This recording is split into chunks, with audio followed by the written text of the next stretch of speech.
Hi friends, Pandian store serial இனி வரப்போகிற எபிசோட்ஸ்க்கான promo தான் இந்த வீடியோவில் பார்க்க போகிறோம். வாங்க ஃப்ரெண்ட்ஸ் பார்க்கலாம். ஸோ என்ன தான் பகை அப்படின்னு இருந்தாலும் இது எல்லாத்தையும் தாண்டி என் குடும்பம் எனக்காக வந்து நின்றுச்சு அப்படின்னு கோமதி அதை நினச்சி தான் ரொம்ப வருத்தப்பட்டு கண் கலங்கி அழுதுட்ருக்காங்க.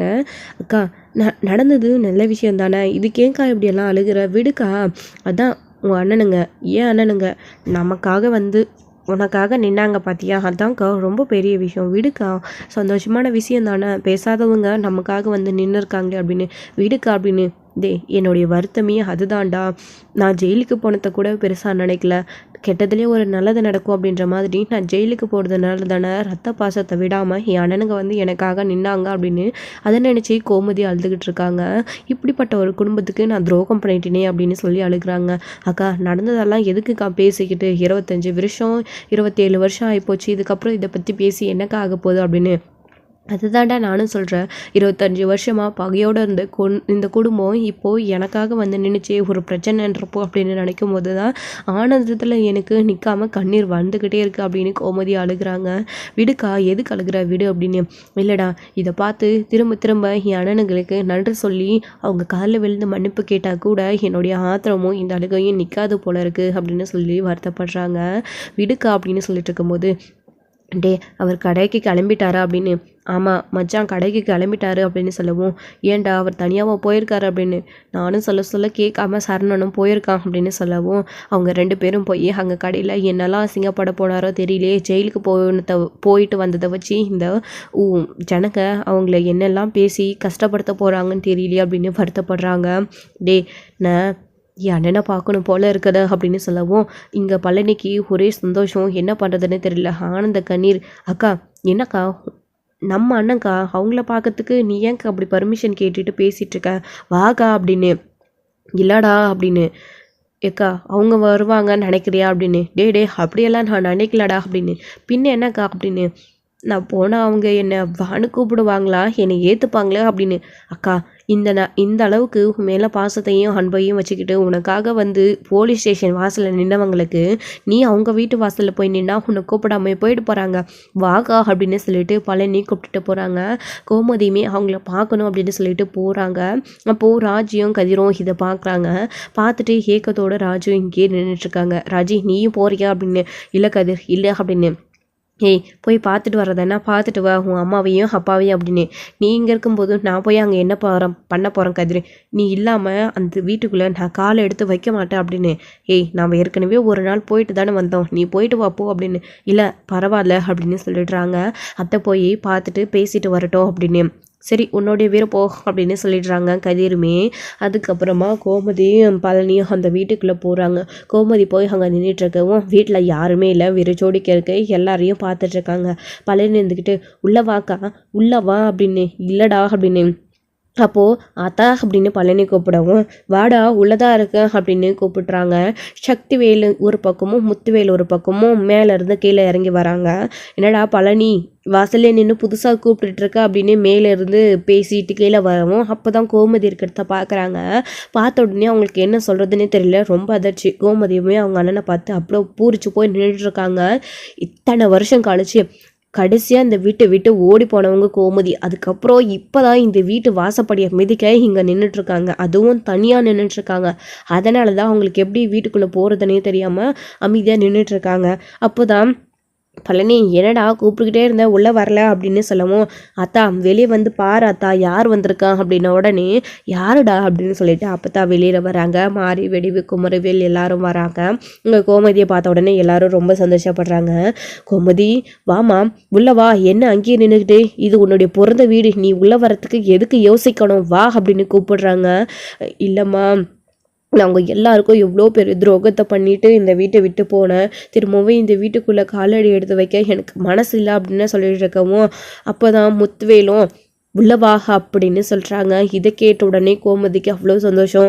சக்திவேல் இருந்துக்கிட்டு, அதான் என்ன சொல்கிறாருல்ல, உள்ளவா, என்னதான் இருந்தாலும் இது உன்னோடைய வீடு அப்படின்னு சொல்கிறாங்க. இதை கேட்கும் போதே அவ்வளோ சந்தோஷத்தோட கோமதி உள்ளே ஓடி போகிறாங்க. உள்ளே போன உடனே அவங்க அண்ணனுங்க காலில் விழுந்து மன்னிப்பு தான் கேட்குறாங்க. என்னது இது, வந்தது வராதமா இப்படி எங்கள் காலில் விழுந்து மன்னிப்பு கேட்டுட்ருக்க அப்படின்னு. என்னாச்சு கோமதி, எதுக்கு இப்போ காலெல்லாம் விழுகிற அப்படின்னு மாரியும் வடிவமும் கேட்குறாங்க. இல்லை எனக்கு என்ன சொல்கிறதுனே தெரியல, எவ்வளோ பெரிய அசிங்கத்தையும் அவமானத்தையும் தேடி கொடுத்துட்டு நான் இங்கேருந்து போயிட்டேன். அந்த கோவத்தினாலேயும் அந்த பகையினால தான் இத்தனை வருஷமாக இருந்தீங்க, அது எல்லாத்தையும் மறந்துட்டு எனக்கு ஒரு பிரச்சனைன்னு உடனே தங்கச்சின்னு ஓடி வந்து நின்னீங்க பார்த்தீங்களா. இதை நினைக்கும் போதே எனக்கு வார்த்தைகளே வரல உங்களை பற்றி புகழ்ந்து பேச. நான் பண்ண தப்புக்காக தான் இப்போ உங்ககிட்ட மன்னிப்பு கேட்குறேன் அப்படின்னு சொல்கிறாங்க. விழு, நடந்ததை எதுக்கு பேசிக்கிட்டு ஆயிருந்தா இருந்தாலும் இனி என்னுடைய தங்கச்சி, அதை நீ ஞாபகத்தில் வச்சுக்கோ. பிரச்சனை வேற, இனி அந்த பிரச்சனையை நாம் எப்படி வேணாலும் பேசி தீர்த்துக்கலாம். அதுக்காக உன்னை கண் முன்னாடி நீ போய் போலீஸ் ஸ்டேஷனில் உட்கார்ந்துங்கிறத பார்த்துட்டு என்னால் எப்படி அமைதியாக இருக்க முடியும் அப்படின்னு முத்துவேலும் சக்திவேலும் சொல்கிறாங்க. இதை கேட்டு ஆனந்தத்தில் 2 பேரையும் கட்டி பிடிச்சி அழுதுட்டு இருக்காங்க. கவலைப்படாதீங்க அப்படின்னு அப்படியே முத்துவேலுக்கு கட்டி பிடிச்சி அழுத உடனே மனசு லேசாயிடுது. அப்போது கவலைப்படாத அப்படின்னு சொல்கிறாங்க. கோமதி வா, அழுகாத, இங்கே வந்து உட்காருவா அப்படின்னு அப்பத்தான் சொல்லவும் எனக்கு ரொம்ப சந்தோஷமாக இருக்குது. இதை நினச்சி தான் நானுமே ரொம்ப சந்தோஷமாக இருக்கேன். உன் அப்பா கிட்ட நான் புலம்பிக்கிட்டே இருக்கேன், என் மகளை போய் பார்த்துட்டான் அப்படின்னு சொல்லி சந்தோஷப்பட்டு பேசிகிட்டு இருக்காங்க. ஒரே சந்தோஷம் தாங்கலை அப்பத்தான் உனக்கு அப்படின்னு குமரவேல் சொல்லிட்டு இருக்காங்க. பழனியுமே இருந்துக்கிட்டு அக்கா உட்காருக்கா, எதுக்கு அழுதுகிட்டு அப்படின்னு சொல்லிட்டு இருக்காங்க. அப்போ குடிக்க ஏதாச்சும் கொண்டு வா அப்படின்னு சக்தியில் சொல்லவும் ஓடி போய் மாறி முடியும் இவங்களுக்கு எல்லாருக்குமே சேர்த்து ஜூஸ் கொண்டு வராங்க. அதை குடிச்சிட்டு இருக்காங்க. அக்கா நேற்றுலேருந்து சாப்பிடாமே பிடிவாதமாக இருந்துதான் இருந்துச்சு. மச்சான் தான் நைட்டு 2 இட்லியை கொடுத்தாரு. காலையிலேருந்து இன்னும் ஏதோ சாப்பிடலை அப்படின்னு சொல்லவும் ஏன் சாப்பிடலை அப்படின்னு சொல்லிட்டு இங்கே வந்து உட்காருவா சாப்பிடுவா அப்படின்னு. இல்லைம்மா வேண்டாம், எனக்கு சாப்பாட்டு தொண்டையிலே இறங்க மாட்டேங்குது. என் அண்ணனுங்க கொடுத்த சந்தோஷம் எனக்கு மனசை நிறைவாக இருக்குது அப்படின்னு. மனசு நிறைவாக இருந்துச்சுன்னா வயிற்ற காய போட்டு என்ன பண்ண போகிற மாதிரி அப்படின்னு சொல்லிட்டு சாப்பாடு கொண்டு வர சொல்லி, அதாவது இட்லி 2 இட்லியை வச்சு சாம்பார் ஊற்றி கொண்டு வராங்க. அதை முத்துவேல் கையாலே ஊட்டி விடுறாங்க. கோமதி வாங்கி சாப்பிட்றாங்க. ரொம்ப சந்தோஷப்படுறாங்க. ரொம்ப நாள் கழிச்சு இந்த ஒரு சந்தோஷம் நடந்திருக்கு அப்படின்னு சக்திவேலுக்கு இருந்தாலே ஒரு குறுகுறுப்பு இருந்துக்கிட்டே இருக்குது. பாண்டியன் இந்த வீட்டை ஏற்றுக்கக்கூடாது அப்படின்னு, நமக்கு கொடுத்த அவமானம் தான் அப்படின்னு.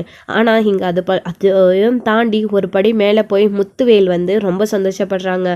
சக்திவேலுக்கு அந்த குடும்பத்துக்கும் இந்த குடும்பத்துக்கும் தங்கச்சி அந்த குடும்பத்துக்கு ஓடி போயிடுறா அப்படின்றத தாண்டி வேறு எந்த ஒரு ஈர்ப்புமே இல்லை. ஆனால் முத்துவேலுக்கு அதையும் தாண்டி தன் மக அப்படின்ற ஒரு ஈர்ப்பு இருக்குது.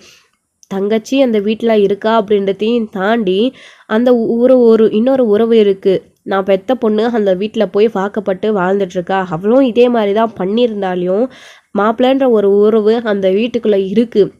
மச்சான் அப்படின்ற ஒரு உறவு இதெல்லாத்தையும் பார்க்கும்போது பொண்ணு அந்த வீட்டில் இருக்கிற வரைக்கும் மாப்பிள்ளை மேலேயும் மச்சான் மேலேயும் அவ்வளோ ஒரு மதிப்பு ஏற்படுது நம்ம முத்துவேலுக்கு. அதனால தான் அவ்வளோ சந்தோஷத்தோட என்னாச்சு பிரச்சனை ஓகேவா எல்லாரும் அப்படின்னு சைகை பண்ணியே முத்துவேல் கேட்டு தான் வந்தார் பாண்டியன் கிட்ட. அவருமே ஓகே அப்படின்னு தான் சொல்கிறாரு. ஓகே அப்படின்னு சொன்னாலே அவரோட மனசுலையும் அவரோட உடம்புலையும் தெம்பில் நடந்த விஷயங்கள் நினச்சி ரொம்ப பதறி இருக்கிறாரு. ஒரு துடிப்பு இருக்குது அப்படின்றத நோட் பண்ணிக்கிறாரு நம்ம முத்துவேலுமே. அதை பற்றி தான் இப்போ கோமதி கிட்ட பேசுகிறாங்க. நடந்து போச்சு இல்லை, இனி என்ன பிரச்சனை வந்தாலும் நாங்கள் இருக்கோம், எதுவாக இருந்தாலும் எங்களை கூப்பிடுங்க, சப்போர்ட்டுக்கு நாங்கள் நிற்கிறோம் உங்களுக்கு, நீங்கள் ஏன் கவலைப்படுறீங்க, நடந்துட்டே நினச்சி இன்னும் எல்லாருமே அதே பதற்றத்தோடு தான் இருக்கீங்க அப்படின்னு புரியுது அப்படின்னு சொல்லிட்டு இங்கே ஆறுதல் சொல்லிட்டு இருக்காங்க முத்துவேலுமே. சரி அப்படின்னு சொல்லிட்டு இங்கே கோமதியுமே சொல்லிட்டு இருக்காங்க. சரிம்மா நான் கிளம்புறேன் அப்படின்னு சொல்லவும், என்னடி இத்தனை வருஷம் கழிச்சு நம்ம வீட்டுக்கு வந்த உடனே போகிறேன்னு சொல்கிற, அமைதியாக இரு, அங்கே போய் நீ தனியாக உட்காந்துக்கிட்டு புலம்பிட்டு தான் இருக்க போகிற, இப்போ எதுக்கு தேவையில்லாமல் அங்கே போய்கிட்டு இங்கே இரு அப்படின்னு. ஆமாக்கா அங்கே போய் என்ன பண்ண போகிற அப்படின்னு. இங்கே இருக்கா, அங்கேயே இருந்தால் நீ நடந்த விஷயத்த நினச்சி புலம்பிக்கிட்டே இருக்க. இங்கே அம்மா கூட இங்கே அக்காங்க கூடலாம் இருந்தேன்னா உனக்கு எல்லாமே கொஞ்சம் நேரம் மனசு சந்தோஷமாக இருக்கும் அப்படின்ற மாதிரி இங்கே பழனியுமே சொல்லிட்டு இருக்காரு. இல்லை அது வந்தது அப்படின்னு. என்னடி மாப்பிள்ளைக்கு தெரியாமல் இங்கே வந்திருக்க, அவர் ஏதாச்சும் பேசுவாருன்னு பார்க்குறியா, இங்கே பார் அப்படியெல்லாம் அவர் எதுவும் பண்ண மாட்டார், எனக்கு தெரியும், நீ அமைதியாரு, அதேமாரி ஏதாச்சும் அவர் பேசினாருன்னா நான் பார்த்துக்கிறேன் அப்படின்ற மாதிரி இங்கே அப்பத்தான் வந்து சொல்லிட்டு இருக்காங்க. அம்மா அப்படின்னு அவங்களுடைய மடியில் சாஞ்சு அழுதுட்டு இருக்காங்க. சரிம்மா நீங்கள் எல்லாரும் பேசிகிட்ருங்க, எனக்கு மில்லில் ஒரு வேலை இருக்குது, நான் போகிறேன் அப்படின்னு சக்திவேல் சொல்லிட்டு போயிடுறாரு. முத்துவேலுமே சரிடா சக்தி நீ போ, நானுமே ஒரு ஆளை பார்க்க வேண்டியது இருக்குது, அதை பார்த்துட்டு மில்லுக்கு வந்துடுறேன் அப்படின்னு சொல்கிறாங்க. சரிண்ணா அப்படின்னு சொல்லிட்டு சக்திவேல் கிளம்பி போயிடுறாரு. அவருக்கு இங்கே இருக்க பிடிக்கல, இங்கே நடந்துக்கிறதும் பிடிக்கல. என்னதான் கோமதி இந்த வீட்டுக்கு வந்தாலே அவங்க எல்லாருக்கூடையோடு சந்தோஷமாக பேசினாலும் நடந்த விஷயங்கள் அவருக்கு ஞாபகம் வருது. தன் பையனுக்கு நடந்த குடும்பம் அவருக்கு ஞாபகம் வருது. அவன் ஜெயிலுக்கு போய் எந்த அளவுக்கு அசிங்கப்பட்டான், அந்த குடும்பம் எப்படியெல்லாம் பண்ணுச்சு அப்படின்னு. அது நினைக்கும் போது இவருக்குமே கொஞ்சம் கஷ்டமாக தான் இருக்குது. அந்த குடும்பம் ஜெயிலுக்கு போயிட்டு வந்ததுக்கு இவங்களுக்கு எவ்வளோ அசிங்கமாக இருக்கும், அதே மாதிரி தானே எனக்கும் என் பையனுக்கும் இருக்கும். அவளுக்கு எல்லாரும் ஆறுதல் சொல்கிறாங்க, என்னதான் நான் அவளுக்கு ஆறுதலாக நின்றாலும் என் பையன் எனக்கு யாரும் ஆறுதல் சொல்லியே அப்படின்னு சொல்லிட்டு கொஞ்சம் வருத்தப்படுறாங்க. கொஞ்சம் அவருக்கு ஈகோ ஏதோ இடிக்குது, அதனால எந்திரிச்சு போயிடுறாரு இருக்க பிடிக்காம. அப்போது என்னென்ன சின்னண்ண என் மேலே இன்னும் கோவத்தில் தான் இருக்காரு அப்படின்னு. இல்லையே, உன் முன்னாடி நல்லபடியாக தானே பேசலாம் அப்படின்னு. இல்லை, அவருக்கு இங்கே இருக்க பிடிக்கல. என்னதான் இருந்தாலும் நானும் என் பொண்ணோடைய விஷயத்தில் நடந்ததுனால விஷயம் கம்ப்ளைண்ட் கொடுத்தோம்ல, அதனால் அவர் என் மேலே கொஞ்சம் கோவமாக தான் இருக்காரு போல இருக்குது அப்படின்ற மாதிரி நினச்சிட்டு இருக்காரு. என்ன பண்ணுறது, எல்லாம் விதி. அவ்வளோ பகையோட இந்த குடும்பம் இப்போ எனக்காக வந்து நிற்குதுன்னு நினைக்கும் போது தான் எனக்கு சந்தோஷமாக இருக்குது அப்படின்னு. ஏங்கா நீ வேறு வந்ததுலேருந்து சொன்னதையே சொல்லிட்டு இருக்கா, விடு அப்படின்னு பழனியே சொல்லிட்டு இருக்காரு. அப்போ சுகன்யா வீட்டுக்குள்ளே வராங்க. சுகன்யா வந்து கோமதி பார்த்த உடனே, என்னடா நம்ம வீட்டுக்கு தான் வந்தோமா இல்லை மாறி வந்துட்டோமா அப்படின்ட்டு யோசனை. அப்போது சுகன்யா வா அப்படின்னு கூப்பிடுறாங்க. அத்தை அப்படின்னு. வார் வந்திருக்கான் பாரு கோமதி அப்படின்னு. நல்லா இருக்கீங்களா அப்படின்னு. நல்லா இருக்க சுகன்யா, நீ எப்படி இருக்க அப்படின்னு. நல்லா இருக்க அப்படின்னு. என்ன இந்த பக்கம் அப்படின்னு. ஏன் என் பொண்ணு என் வீட்டுக்கு வரக்கூடாதா அப்படின்னு. இல்லை அது வந்து அப்படின்னு. இந்த மாதிரியெல்லாம் இவங்க இல்லை, எல்லாருமே மாறிட்டாங்க சரியா அப்படின்னு சுகன்யா கிட்ட சொல்லிட்டு இருக்காங்க. அப்போதான் அதுக்கப்புறமே சரி எல்லா பிரச்சனையும் சால்வ் ஆகிடுச்சா அப்படின்னு. அது எப்படி எல்லா பிரச்சனையும் சால்வ் ஆகிடும், இவங்க ஜாமீனில் தான் வெளியில் வந்திருக்காங்க, இன்னும் கேஸ் நடந்துக்கிட்டே தான் இருக்குது, அது இன்னும் முடியல அப்படின்ற மாதிரி பழனி சொல்லிட்டு இருக்காரு. ஓ அப்படியா அப்படின்னு. அமைதியாக அமுக்குனி மாதிரி இருந்துட்டு அந்த மயில் இப்படி பண்ணுவான்னு நான் நினச்சி கூட பார்க்கல அப்படின்னு சுகன்யா சொல்லிட்டு இருக்கவும், எல்லாருக்குமே அதே அதிர்ச்சி தானே, நீ மட்டும் என்ன புதுசாக சொல்கிற அப்படின்ற மாதிரி மற்றவங்க மாறி வடிவம் இவங்க எல்லாருமே பேசிகிட்டு இருக்காங்க. சரி விடுங்க, நடந்ததே பேசி என்ன ஆக போகுது, அதான் எல்லாரும் வெளியில் வந்துட்டீங்க இல்லை அப்படின்னு சொல்லிட்டு சுகன்யா வெளியில் பேசுகிறாங்க. ஆனால் உள்ளுக்குள்ளே என்னடா ரொம்ப வருஷம் கழிச்சு எப்பவும் இல்லாத இப்போ வந்திருக்காங்க, இவங்களும் தங்கச்சின்ற பாசத்தில் போய் வெளியே கொண்டு வந்துட்டாங்க, இப்போ இந்த குடும்பத்தோட மொல்ல ஒட்டிக்கலாம் அப்படின்னு அத்தாச்சி இந்த வீட்டுக்கு வந்திருக்காங்களா அப்படின்ற மாதிரி நினச்சிட்டு இருக்காங்க சுகன்யா வந்துட்டு மனசுக்குள்ளேயே. அதுக்கப்புறம் சரி எனக்கு கடையில் வேலை இருக்குது, நான் மதியம் சாப்பிட்டுட்டு போகலான்னு வந்தேன், கடையை அப்படியே விட்டுட்டு வந்திருக்கேன் அப்படின்னு சொல்கிறாங்க. அப்போ சரி அப்படின்னு சொல்லிட்டு அவங்களுமே சாப்பிட்டுட்டு உடனே கிளம்புறதுக்காக ரெடியாக போகிறாங்க. ஸோ அப்போது ஏங்க நீங்கள் வரலையா அப்படின்னு. நீ போய் பார்த்துக்கோயே, நான் எதுக்கு அப்படின்னு. சரிங்க, நான் இருக்கிற நம்பிக்கையில் தானே விட்டுட்டு வந்திருக்கீங்க, நீங்கள் அந்த கடைக்கு வந்த மட்டும் என்னத்தை கிழிக்க போகிறீங்க, எதுவும் பேசுறதில்ல, நானே போய் பார்த்துக்கிறேன் அப்படின்னு சொல்லிட்டு சுகன்யா அவங்க பாட்டுக்கு போயிட்டே இருக்காங்க. அவர் வந்தா என்ன வரல நானே, இது நம்மளுடைய கடை, நாம் சம்பாதிச்சு நம்மளுடைய வாழ்க்கையை பார்த்துக்க வேண்டியது தான், இவர் இத்தனை நாளாக நம்ம பார்த்து கிழிச்சது அவ்வளோதான் அப்படின்ற மாதிரி சுகன்யா பழனியை பற்றி நினச்சிட்டு கிளம்பி போயிடுறாங்க. இன்னொரு பக்கம் மயில் காலையில் எழுந்திரிச்சு கூட அழுதுகிட்டே இருக்காங்க சாப்பிடாம. என்னடி மயிலே நேற்றுலேருந்து எதுவுமே சாப்பிடல, ஏதாச்சும் சாப்பிடு அப்படின்னு. எனக்கு எதுவும் வேண்டாமா, நான் என் புருஷன் வீட்டுக்கு போகிற வரைக்கும் எனக்கு எதுவும் வேண்டாம் அப்படின்னு. நீங்கள் சாப்பிடாம உட்காந்துக்கிறதுனால தான் புருஷனும் மாமியார் வந்து உன்னை அப்படியே கூட்டிகிட்டு போயிட்டு போகிறாங்க, அதுவும் இப்போவே நீ ஏதோ நாளைக்கு அங்கே போயிடுற மாதிரி சாப்பிடாம உட்காந்துட்ருக்க. இங்கே பாருடி, நீ போகிறதுக்கு அங்கே எத்தனை நாள் ஆகுதோ தெரியாது, ஆனால் கண்டிப்பாக நீ அந்த வீட்டுக்கு போவ, அது வரைக்கும் இப்படியே வயிருப்ப, சாப்பிடு அப்படின்னு மயிலை சமாதானப்படுத்தி சாப்பிட வைக்கிறாங்க. அவரை போய் நான் பார்க்கணுன்னு நான் நினைக்கிறேன் அப்படின்னு இங்கே மயில் நினச்சிட்டு இருக்காங்க. கண்டிப்பாக அவர் கடையில் தான் இருப்பார் அப்படின்னு சொல்லிட்டு கடையாண்ட போகலாம் அப்படின்னு மயில் நினச்சிட்டு இருக்காங்க மனசுக்குள்ளே. வீட்டில் யாரும் இல்லாத நேரமாக பார்த்து போகலாம் அப்படின்னு சொல்லிட்டு எல்லாரும் உள்ளே போனதுக்கப்புறமா மயில் எழுந்திரிச்சு போகிறாங்க. கடையாண்ட பார்க்கணும் சரவணன் அப்படின்னு. இன்னொரு பக்கம் ஆஃபீஸ்க்கு மீனாவும் சிந்துவும் கிளம்பிட்டு ஃபோன் பண்ணி ராஜுக்கிட்ட பேசுகிறாங்க. எல்லாம் ஓகே தானே, ஏதாச்சும் பிரச்சனையா அப்படின்னு. அதெல்லாம் எதுவும் இல்லைக்கா அப்படின்னு. சரி அத்தையை பார்த்துக்கோ, அத்தை ரொம்ப அழுதுகிட்டே இருந்தனால உடம்புக்கு ஏதாச்சும் ஆகிட போகுது அப்படின்னு. சரிக்கா நாங்கள் பார்த்துக்குறாங்க அப்படின்னு சொல்லிட்டு இருக்காங்க. சரி ராஜு அப்படின்னு சொல்லிட்டு ஃபோனை கட் பண்ணிடுறாங்க மீனா. அப்போது இங்கே அப்படியே ரோடோரம் நடந்து போயிட்டு கடையை பார்த்துட்டு தூரத்தில் நின்று மயில் போகலாமா வேணாமான்னு யோசிக்கிறாங்க. அப்போ கடையில் சரவணனும் பாண்டியனும் இருக்கிறத பார்த்துட்டு போய் அவங்க கிட்டே பேசலாமா என்னன்னு நிற்கிறாங்க. அப்படி சரவணனுக்கு மயிலை பார்த்த உடனே பயங்கர கோபம். நீ எங்கடி இதுக்கு வந்த, நீ எங்கே இங்கே வந்த, எந்த உரிமலைடி இங்கே வந்திருக்க, ஒழுங்கு மரியாதை போயிடு, இது கடனை பார்க்குறேன், இல்லைன்னா நடக்கிறதே வேறு அப்படின்னு கோவப்பட்டு திட்டுறாங்க. அவ்வளோ ஷாக்கோடு பார்க்குறாங்க மயிலை. பாண்டியனுமே எதுக்குமா நீ இங்கே வந்த, என் குடும்பத்துக்கு நீ பண்ண வரைக்கும் போதும், இங்கேருந்து கிளம்பு அப்படின்னு. மாமா அப்படின்னு. என்ன மாமா ஓமான்னு, ஒழுங்காக இங்கிருந்து போயிடு அப்படின்னு சரவணன் திட்டிகிட்டு இருக்காரு. ஏமா நீயும் உன் குடும்பமும் பண்ணது பத்தாதா, திரும்ப எதுக்குமா இங்கே வந்திருக்க, எங்களை கொஞ்ச நேரமாச்சு நிம்மதியாக இருக்க விடுமா, நடந்த விஷயத்துலேருந்து இன்னுமே நாங்கள் யாருமே அதிர்ச்சியிலேருந்து வெளியே வரல, போலீஸ் ஸ்டேஷனுக்கு நாங்கள் எல்லோரும் போவோம் அப்படின்னு கொஞ்சம் கூட கனவுல கூட நினச்சி பார்க்கல, மிதியாத வசத்தில் போய் மிதிச்சுட்டு வந்திருக்கோம், எங்களுக்கு அவ்வளோ அசிங்கமாக இருக்குது, வருத்தமாகவும் இருக்குது, பட்ட கஷ்டம் போதுமா, நீ போயிடு அப்படின்னு சொல்கிறாங்க. மாமா ப்ளீஸ் மாமா, நான் அவர் கூட சேர்ந்து வாழணும்னு தான் வந்திருக்கேன், இதில் என் தப்புமே என்னுமே இல்லை, நான் சொல்ல கேட்காம என் அப்பா அம்மா தான் அப்படி பண்ணாங்க அப்படின்னு.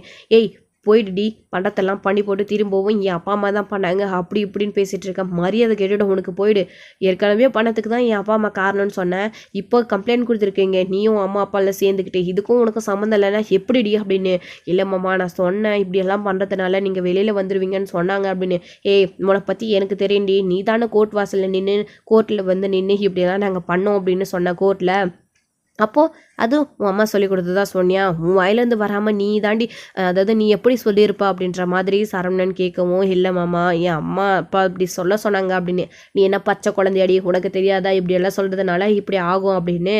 நீ எல்லாம் நடிக்காதடி, போயிடு, இப்படியெல்லாம் பண்ணுறதுனால நாங்கள் ஜெயிலுக்கு போவோம் அப்படின்னு நீயும் அம்மாவும் அந்த கோர்ட்டில் கேட்டிங்களே, இந்த கடையை எழுதி வாங்கிக்கலாம், நீ இதுக்கு தான் நீயும் அப்பா எல்லாம் பிளான் பண்ணி இந்த வீட்டுக்குள்ளே வந்தீங்களா, இந்த கடைக்குள்ளே வந்தீங்களா, இங்கே பாரு உன்னோட பிளான்லாம் நடக்காதுடி, எங்கே உன்னோட பிளான் இப்போ நடக்காமல் போயிடுச்சு, நாங்கள் எல்லோரும் வெளியில் வந்துட்டோம் அப்படின்னு தான் இப்போ பேசி எல்லாரையும் மலிப்பி இந்த வீட்டுக்குள்ளேயும் வந்து இந்த கடை எல்லாத்தையும் எழுதி வாங்கிட்டு போயிடலாம் அப்படின்ற மாதிரி நினச்சிட்டு தானே இங்கே வந்திருக்கா, அது நடக்காதுடி, இங்கேருந்து போயிடு, இனி நீ வேணாம் உன் குடும்பத்தோட சகவாசமும் வேணாம், நான் உன்னை விவாகரத்து தான் அப்படின்னு சொல்லிட்டு சொல்லவும் அவ்வளோ ஷாக் மயிலுக்கு. வேண்டாமாம்மா அப்படின்னு அழுதுகிட்டே நின்றுட்டு இருக்காங்க. இங்கேருந்து போகலைன்னா மரியாதை கேட்டுடும் அப்படின்னு சொல்லிட்டு இருக்காங்க.